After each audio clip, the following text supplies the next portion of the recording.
Mika pasal 5 ayat 1 sampai ayatnya yang keempat.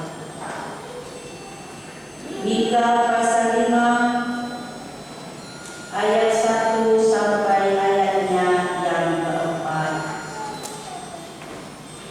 Mari kita berdoa sebelum kita membaca bagian firman Tuhan. Kita berdoa. Ya Allah, ya Tuhan kami, Allah yang kami sembah, kami imani di dalam nama Anak Yesus Kristus. Di saat ini dalam ibadah Natal yang kami buat, kami telah diizinkan Tuhan untuk ada di dalam memuji menyembah-Mu. Kami tahu Tuhan sangat menyayangi kami, dan karena kasih-Mu yang nyata itu, Tuhan mau bicara untuk kami lewat kebenaran firman-Mu. Kami mohon Roh-Mu yang kudus, berikanlah pengertian kepada kami. Berikanlah kami fokus untuk membaca mendengar bagian firman ini, supaya pada saat kami membaca dan mendengarkannya, kami dimampukan oleh kuasa Roh-Mu sendiri. Kami mengerti.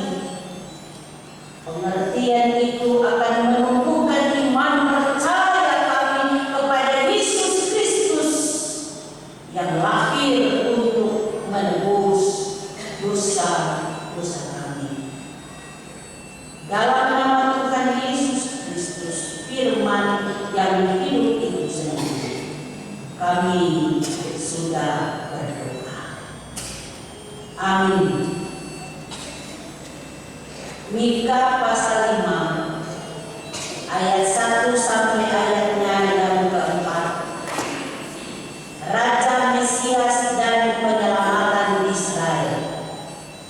Ayat 1 sampai ayatnya yang keempat. Tetapi engkau, hai Bethlehem Efrata, hai yang terkecil di antara kaum-kaum Yehuda, daripadamu akan bangkit bagiku seorang yang akan memerintah Israel, yang permulaannya sudah sejak purbakala, sejak dahulu kala.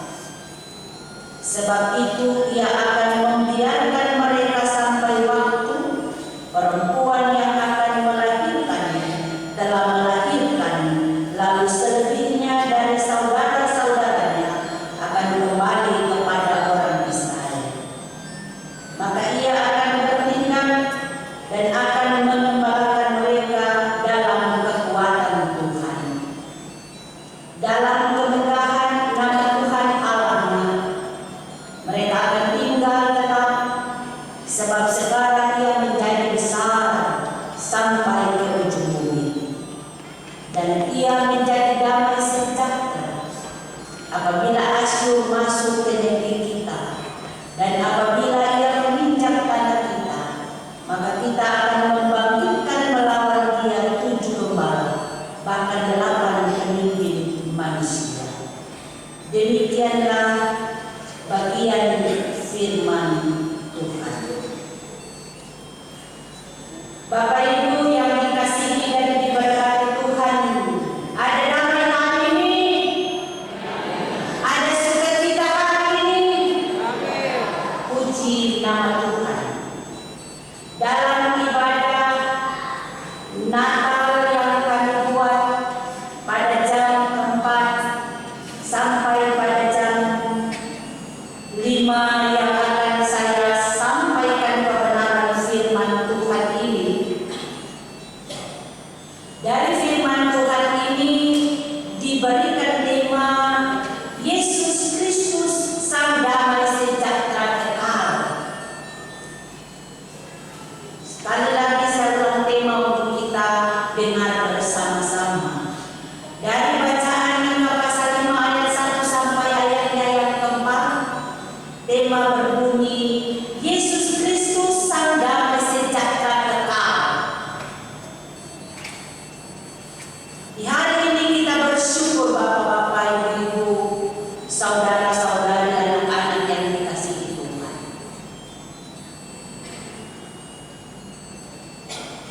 karena kita masih diizinkan Tuhan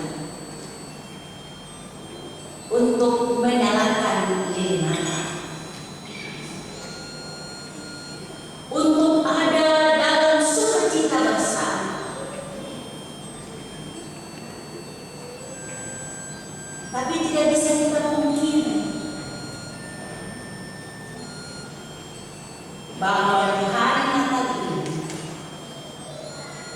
ada juga orang-orang kekasih kita yang telah dipanggil Tuhan. Sudah pasti dalam penyalaan lilin Natal nanti, pada saat kita ada di tengah-tengah kehidupan rumah tangga kita masing-masing, lilin dinyalakan sebagai tanda syukur bahwa Yesus lahir untuk menyelamatkan kita. Tetapi di balik syukur itu ada air mata yang menetes, karena sudah tentu ada satu atau dua bangku yang kosong di tengah-tengah persekutuan keluarga, dan yang tersisa hanyalah foto yang terpampang di dinding. Tapi kami harus bersyukur karena lewat kasih-Nya Tuhan boleh menghadirkan orang-orang yang kita kasihi, dan karena kasih-Nya Tuhan izinkan kita bersyukur karena Yesus lahir. Ada amin Bapak? Dalam kehidupan ini, setiap kita menjadi yang terbaik. Setiap kita mau menjadi yang terkenal dan terbesar.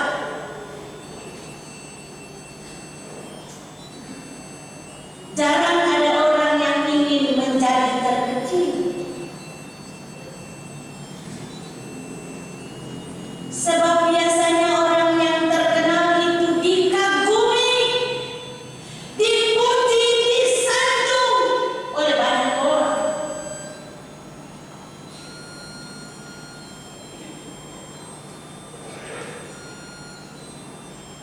Serta dinilai sukses dalam menjalani hari-hari hidup dan kerja. Berbeda dengan orang kecil, justru orang kecil biasanya dihina, tidak diperhatikan, tidak diperdulikan.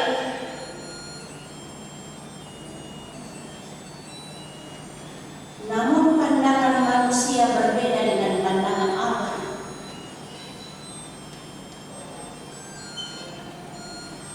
Penilaian Tuhan berbeda dengan penilaian manusia.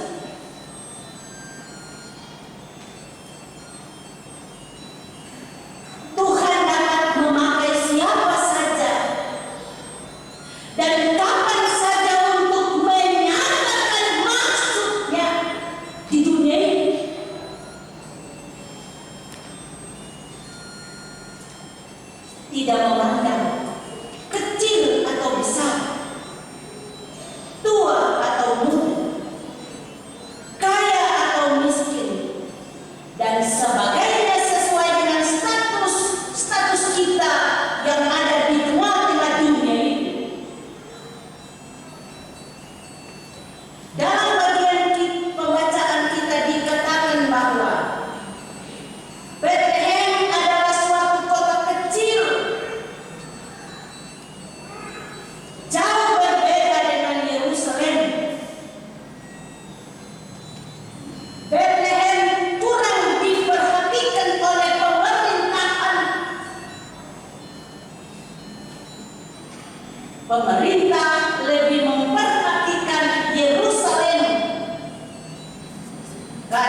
selamat untuk orang Kristen saja, bukan untuk orang Israel saja, tetapi juru selamat yang lahir di kota Bethlehem ini menyelamatkan dunia ini.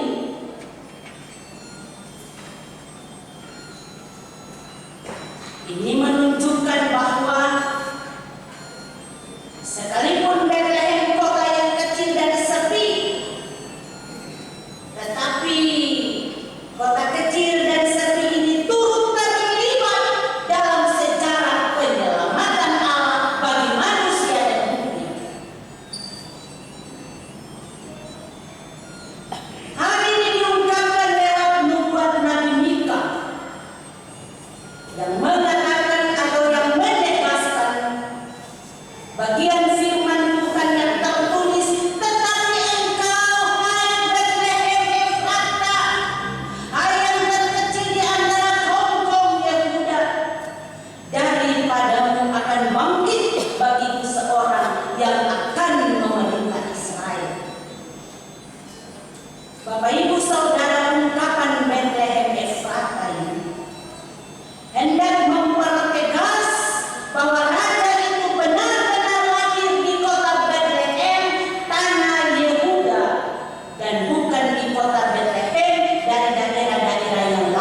kuasa Roh Kudus. Hubungan yang terputus akibat dosa itu dapat didamaikan kembali. Kurang baik apa lagi Tuhan itu bagi kita. Itulah yang disebut damai sejahtera yang sesungguhnya, damai sejahtera yang sempurna. Buat Nabi Mika ini, kita tahu dan kita imani bahwa tergenapi melalui kelahiran Yesus Kristus, sebagaimana diungkapkan dalam Injil Matius pasal 2 ayatnya yang pertama. Bapak Ibu jemaat yang dikasihi dan diberkati Tuhan, apa makna firman Tuhan bagi kita untuk kita renungkan di hari Natal ini, ibadah yang pertama ini, pada jam 4 dan seterusnya nanti akan dilakukan ibadah yang kedua dan jam 7 sampai selesai.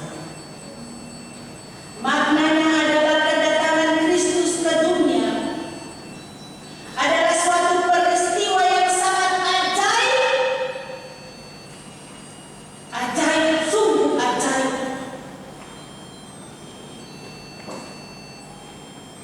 Bagi orang-orang yang tidak percaya kepada Allah melalui Yesus Kristus, mereka menganggap bahwa ini tidak mungkin. Tetapi bagi kami yang percaya atas kebenaran firman Allah,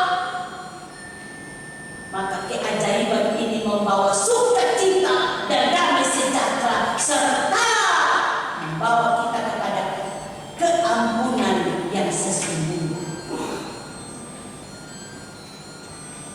Lewat firman Tuhan ini kita diingatkan untuk mau menghargai hal-hal yang kecil dan sederhana dalam hidup ini.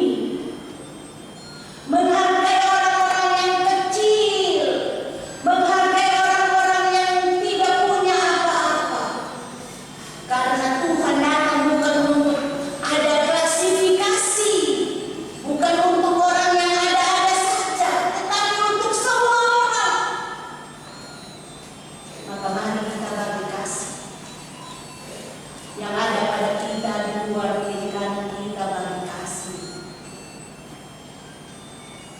Nyatakan kasih kepada sesama kita, karena kita telah dapat kasih itu dari Allah.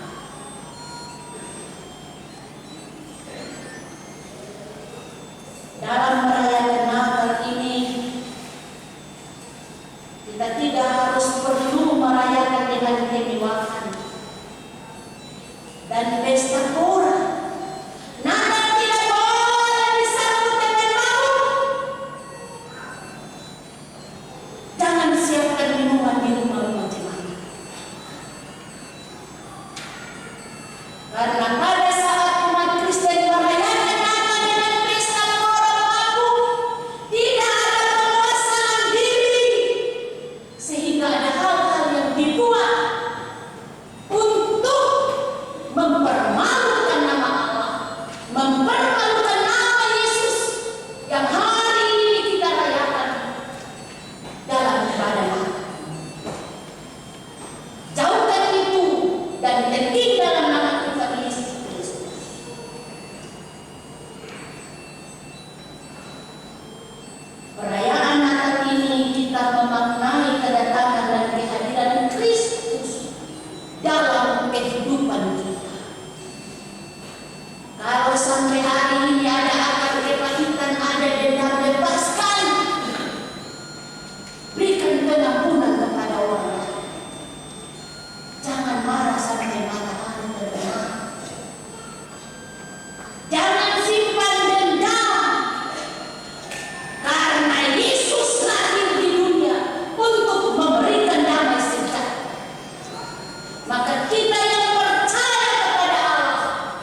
lepaskanlah semua dendam dalam hati-hati kita. Minta maaf, ulurkanlah tanganmu dan katakanlah, maafkanlah aku. Tidak jatuh di tanah, tidak jatuh, malah Tuhan memberkati kita karena kita bisa memberikan keampunan walaupun sakit.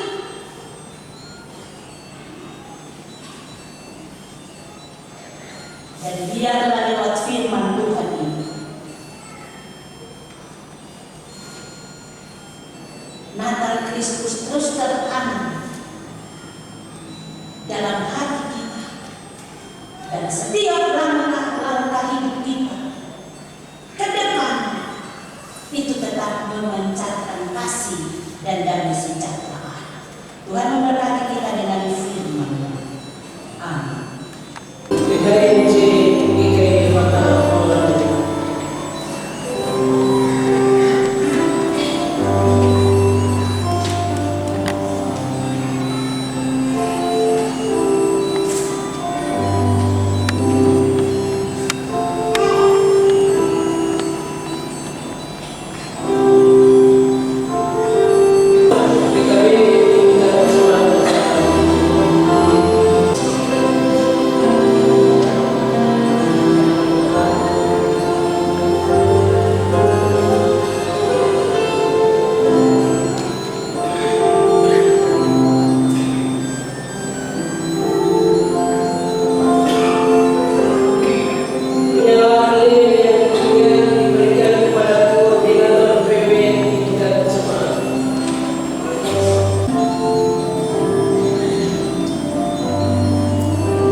Ibu umat Yesus.